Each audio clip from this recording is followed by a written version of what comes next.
இன்னும் கேட்டால் நம்ம கூட்டுறவுத்துறையில் நீண்ட காலம் பணியாற்றிய நமது தோழமைகள் தான் அதில் நிர்வாகிகளாகவும் இருக்கிறாங்க. பட் அது உண்மையாகவே மன வருத்தமாக இருக்குது. முதல்வர்கிட்ட எடுத்துகிட்டு போயிட்டு அவங்க நேரடியாக சொல்லி வலியுறுத்தி இந்த தனித்துறையை பெற்று தந்திருக்கலாம்.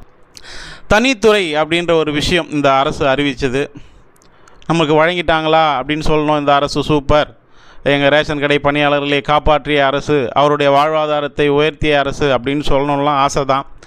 பட் அதற்குண்டான எந்த விஷயத்தையும் இந்த திமுக அரசு ரேஷன் கடை பணியாளர்களுக்கு எதுவும் செய்யலை என்பது ரொம்ப வருத்தத்துக்குரிய விஷயம். பட் கடந்த காலங்களில் எதிர்கட்சியாக இருக்கும்போது போராடிய தொழிற்சங்கங்களும் ஏன் இப்போது ஆளுங்கட்சி ஆன பிறகு இந்த பணியாளர்கள் நலன் சார்ந்த விஷயங்களை முன்னின்று வாங்கி கொடுக்கலையே என்ற, அதாவது தோமுசாவில் இருக்கிற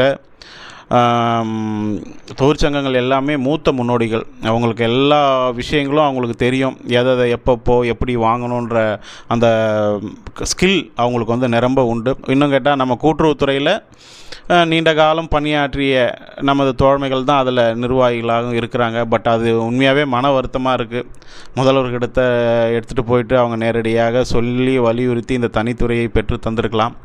பட் தரலை. அது மிகுந்த வருத்தம்தான்.